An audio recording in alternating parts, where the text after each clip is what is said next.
चंद बातें ऐसी थी कि मेरा दिल करता था उनको दोहराया जाए और ख़ास करके उन बातों पर तवज्जो की जाए। यहाँ ना अल्लाह तबारक व तआला ने उन बातों में से एक बात का जिक्र फरमाया है। यहाँ 207 नंबर जो आयत है ना इसी पारे की, उसमें अल्लाह करीम ने फरमाया कुछ लोग ऐसे हैं जो अपनी जानें ही अल्लाह के हवाले कर देते हैं। जिंदगी का मकसद दीन होता है, लुटा देते हैं। ये नाजिल कब हुई? यह आयत मुबारक हजरत सुहैब रूमी के बारे में नाजिल हुई। हजरत सुहैब रूमी रदी अल्लाह तआला अन्हु बड़े मालदार थे। मक्के से जब चले ना तो सारा माल मक्के में छोड़ दिया, इसलिए कि अल्लाह के रसूल मदीने चले गए।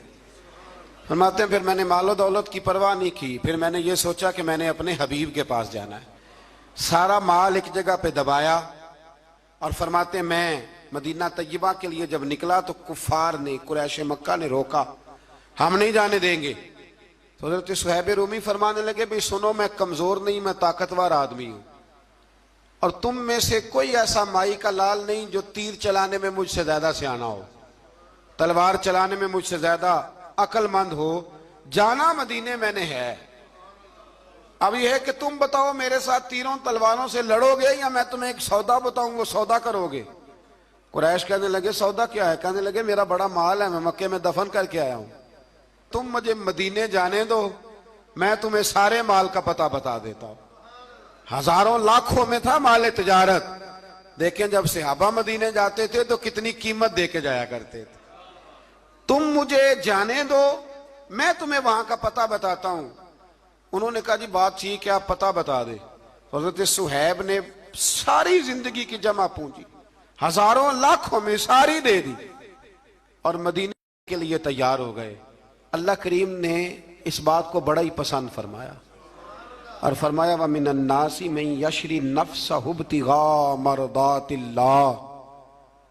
फरमाया कुछ लोग ऐसे हैं जो अपनी जानें ही बेच देते हैं अल्लाह की रिजा हासिल करने के लिए, अपनी जानें बेच देते हैं।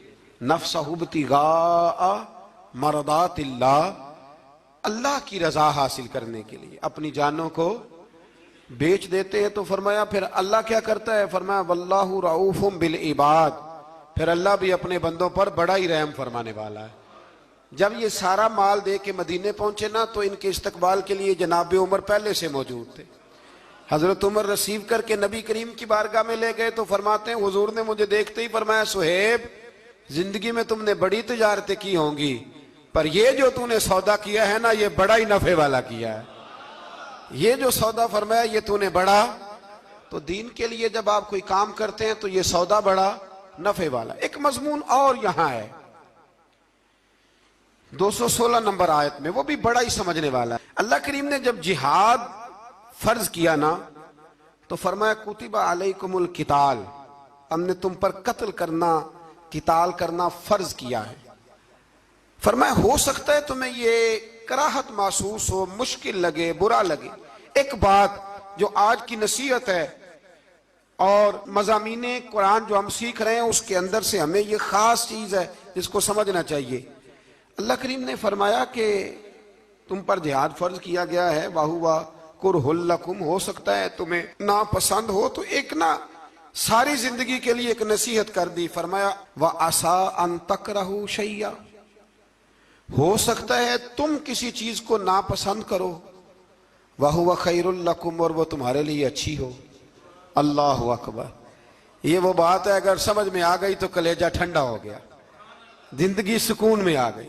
फरमाया हो सकता है तुम किसी चीज को नापसंद करो और वो तुम्हारे लिए बेहतर हो। व आसा अन तुहिब्बु शैया, हो सकता है तुम किसी चीज से मोहब्बत करो, वहुवा शर्रुल लकुम, और वो तुम्हारे लिए बुरी हो, अच्छी। बस मेरे रब ने एक बात मुसलमान को बता दी तो जीने के लिए बड़ी काफी है। फरमाया तुम मेरे और मेरे रसूल के हुक्म पर चलो। क्यों? इसलिए कि वल्लाहु यअलमु व अंतुम ला तअलमून, अल्लाह जानता है तुम नहीं जानते। अल्लाह के तरीकों के मुताबिक, रसूलुल्लाह के बताए हुए तरीकों के मुताबिक चलो। अल्लाह जानता है, हम जानते नहीं। तो कुरान मजीद की इस नसीहत पर जरूर गौर करें। एक शख्स ने एक दफा अपनी बीवी की बड़ी शिकायतें की नबी करीम की बारगाह में। तो रसूल करीम अलैहिस्सलाम ने फरमाया, हो सकता है अल्लाह तुम्हें उसमें से ऐसी औलाद अता कर दे जो तेरे लिए बाइसे खैर हो।